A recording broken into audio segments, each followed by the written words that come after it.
Shalom, shalom. In today's message, I'm gonna show you how to extend your internet service, especially if you're in a rural area. Out here where I live, I have multiple buildings on the properties, but I only have one access point to where our internet provider installed a modem, and then from there, I'm gonna branch it off and go further. Let's talk about it.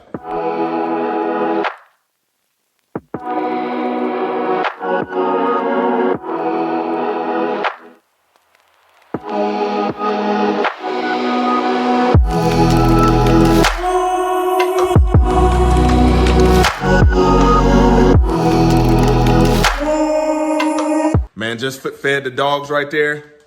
Got Benji, Bella, and then Bruno right here, the white and black one, and then Biggie. Like it when you call me Big Papa. Got Biggie right here. But today I'm extending our internet services probably about a good 100 yards for the sake that we're putting security system. I already got the security system pretty much set up in the kennels and boarding area where we run our business. But a while back, I had our internet installed when we first moved in here, and out where we live, we don't have regular underground fiber internet. What we have is a little dish that shoots to a radio tower, and that's how we get our internet. But when the guy was out here, I asked him, could he run the cable to put to this other building? And he was like, no, we don't do that. I can leave you the cable and then you do it yourself. And this is ultimately what I'm doing today. So stay tuned. I'll show you what we're working with. I'll show you what I got right here. You know, I bought this Nighthawk modem right here because what they gave, when they give you these internet, when you come out and install internet, by the way, this is my field of expertise. This is what I do in the Army. This is what I came in the Army doing IT, you know, communication services, working with satellite, stuff like that. So this is right up my alley. But when the internet provider comes out and installs, they're going to give you a weak modem, and it's not going to have a whole bunch of capabilities. So I updated to this 8-stream tri-band Wi-Fi router. Going to push a little bit more strength. Also, it's going to have two different nets. Going to have a 5 gig and a 2.4, and it's going to be stronger. But I got this one right here because you can see on this one on the bottom, it only has one additional auxiliary RJ45 plug. And then you look on this one, and it's got 4 additional ones. So we can really get it in.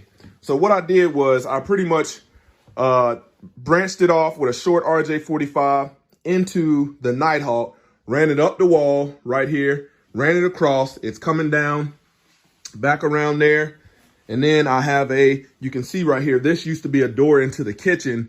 And I pretty much put a pilot hole through there, fed it through there, coming around in here, and the little hole. And I just ran it up, ran around the cabinets over here. I could have went through the attic and done it, but the problem with the attic is the way the AC unit is up there. I would have had to lay too much board down, because if you step in between those 2x4s in the attic and you don't realize that it's drywall, you're coming straight through the roof. And I would have had to make too much of a path. Look at this. What the heck y'all got going on? Hey, this is how much they eat right there, and they'll eat more than that. That's like a baking dish full of food, full of dog food. I keep their food in that yellow container, but they'll eat all this. This joker right here, bully everybody out of their food. So I pretty much ran it just across, just a real easy run with little fasteners, little nail fasteners. Came in here, ran it down and across. Now, if I was doing this, if I had to do this like at somebody else's house, or if I had to do this at work, what I would have done was I probably would have, because the expense would have been on them to run it through the attic. Let me take you out in the, matter of fact, I'll show you this because this is important. Okay, so right here, went down into the cabinets, and then back under there was already a hole where somebody ran that water line for a refrigerator to go out in the garage. So what I did was I put another pilot hole right beside it, ran my Cat 6 cable through there, and I'll show you where it comes out. Because today we're in for it today. All right. Okay, so right there, it comes out right there, and then I got enough slack, and then there's the extender. But the run that I'm gonna have to make today is I'm gonna have to run a line around here. I'll show you. I'm gonna have to extend that line, run it around here, and then probably go about 6 to 8 inches deep all the way. Let me give you this so you run all the way across here. And then I'm gonna have to probably put a access box somewhere along right about here. I'll put a access box for the point where there's gonna be a connector where two RJ45s will meet, and I can run the additional length of cable through here and through the building. And then I'll take some conduit and most likely take some conduit and come up like right about in here, because I have a outlet right there that Wi-Fi extender can plug into, and it will give me a signal all through my kennel building. Because right now, if I was to test Wi-Fi signal, you know, I have about 2 to 3 bars worth of Wi-Fi signal outside of this building right here. But anything about communication and Wi-Fi signals, when you have a long signal that's pushing like that, it doesn't take much of a communication barrier. So this metal for this building and the insulation inside pretty much deaden that signal. And when you get in the inside, you can't even pick it up. So that's why we're doing this run today. You know, it's gonna be some conduit. I'll make an access box with some conduit and some concrete. And then it's a lot of pickaxe work and shovel work. But man, when it comes to this work, typically you want to go a minimum of like 12 to, you want to go about 18 to 24 inches in the ground. But I'm gonna show you why I'm only gonna go about 6 to 8 today, because the only thing that I need to stop it from doing is being above ground and that lawnmower catching it. That's what I don't want. The reason I'm not gonna go as deep is for the simple fact that I've already got lines running right here. And when I've had the property surveyed for lines, I got electrical lines and gas lines that are all gunning back there. So I'm not going as deep with it. I'm gonna just get it beneath the surface, and that'll be good enough. So stay tuned. So right now I'm headed off to Lowe's, just finished hitching up the trailer and about to go to Lowe's and grab a ditch witch, possibly, depending on the rental fee. That way I can move across this pretty quick. And then I'll grab some conduit and then pretty much fold it and bend it around the trailer, because I think it's gonna come in 25-foot sections. So we'll get everything we need, come back, dig the ditch out, possibly return the equipment depending on how long we rent it for. Stay tuned. All right, so I'm back at it. Got this ditch witch, this walk behind ditch witch, and we're gonna dig this trench out, come back and return it, and then pick up some conduit with the trailer from Lowe's and get the rest of the stuff we need. But you know, when it looks like, when I have this rough ground, you know, out where I live, it's got a lot of rocks and stuff like that, subsurface, you know, this ditch witch will turn about 2 to 3 hours worth of pickaxing and wrestling with their hard ground. You can rent it per hour, or for 4 hours like this one. Gives you time to get it done, you know, clean out the hole, and then you'll be able to save yourself some energy. So a lot of people stray away from doing work like this and pay other people, when you can do it yourself a lot cheaper and actually learn a lot in the process. So I got this ditch witch, rented it from a tool rental place, went by Home Depot and they didn't have anything, so went by my other place where I've already borrowed stuff before. And we're gonna head back to the house and we're gonna get after it, dig this ditch, and then get it the way we need to, and come back and put that conduit in. Before we bury the wire, we will test it to make sure it works, because that's the last thing you want to do, is to do all this labor as far as burying something electrical or something that carries a signal and pack all that dirt back in there only to find out that it doesn't work.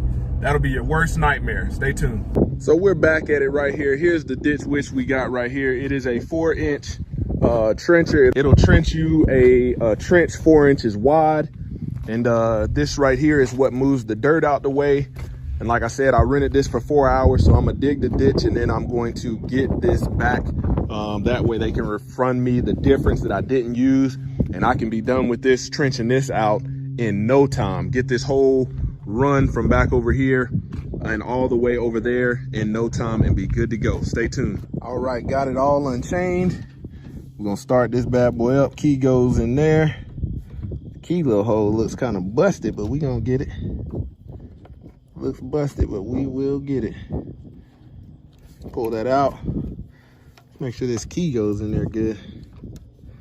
I don't know what they didn't gave me out here. Okay, key goes in there. We're gonna start it up. Push the choke in. Bring the idle up some.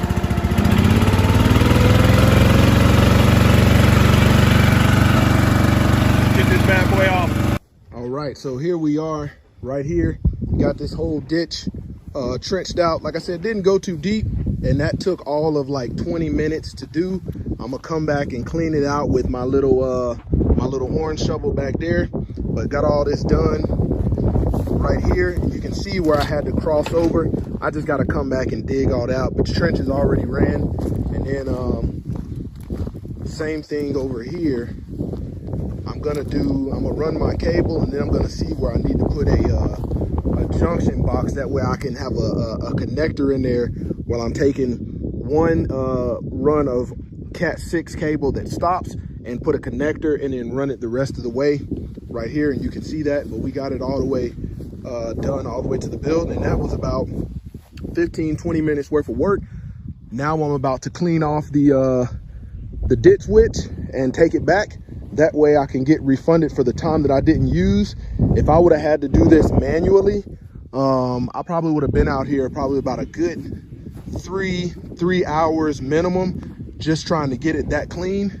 Like I said, I'll come back and clean all that out, but right now we're good to go. Stay tuned. All right, we all loaded back up.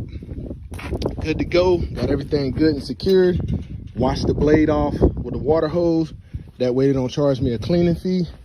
Let's get on up out of here. All right, so I'm gonna give you guys an update. Pretty much ran the conduit and the line, tested connectivity. Like I said, that's a key step in burying line. You want to test connectivity to make sure everything is good before you bury it. So I'll show you what I did. I got the line ran, just coming up under the corner of the garage, out of the way of the garage door, and then got it fastened up here. I will fasten, look at the little chickens in there. Yeah, we're getting them ready. Got some guineas in there, but got the line. I gotta run the rest of that later and fasten it to the wall, secure it. But you can see I got it coming out right behind these pipes. That way I'm gonna put like some guard over it to stop it from when I'm weed eating, stuff like that. But you can see it, got the conduit ran all the way in there, just like such. Show you that run.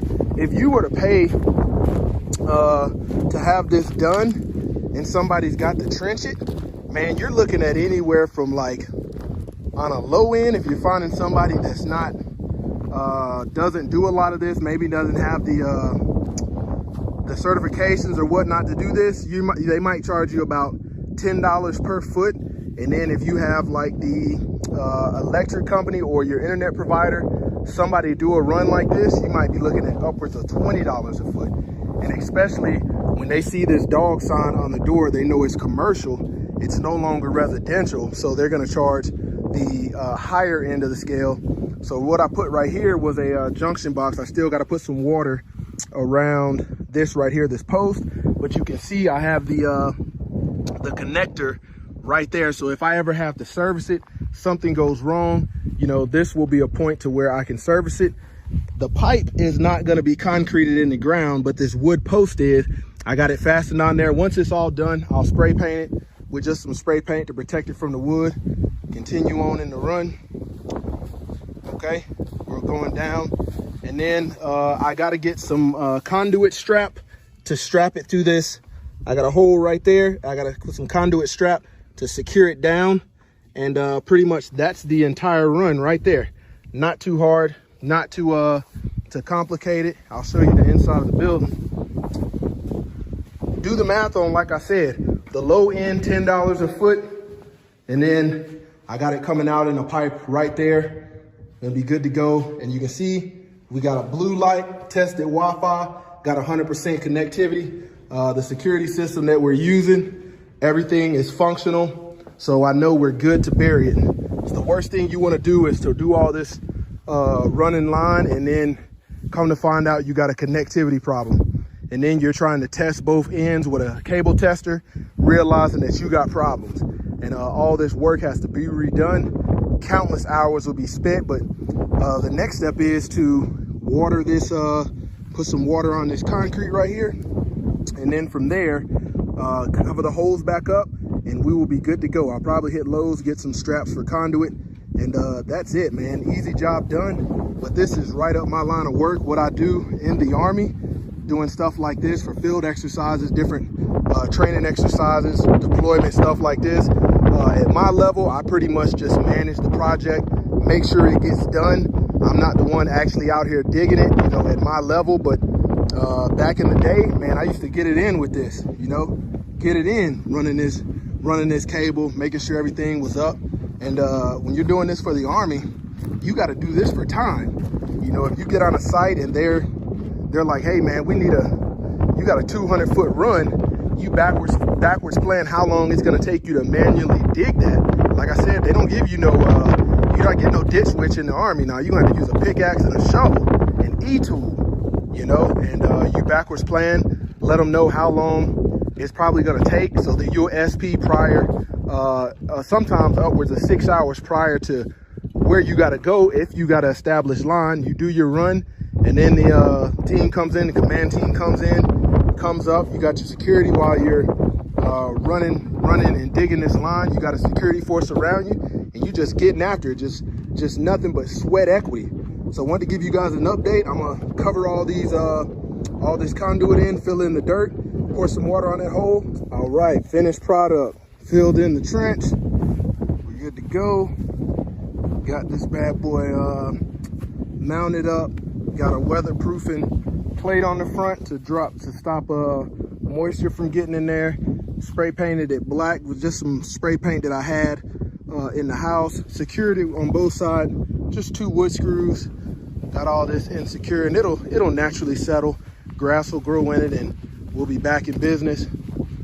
This is the whole run, going all the way back up over there, and we're good to go. So there you have it.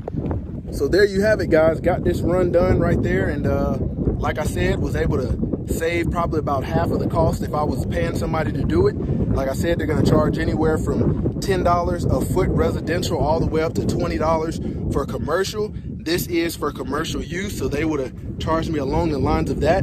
And this would have been a 2-person operation, and that would have been labor times 2 plus cost for experience, the certifications that these guys have, then the equipment.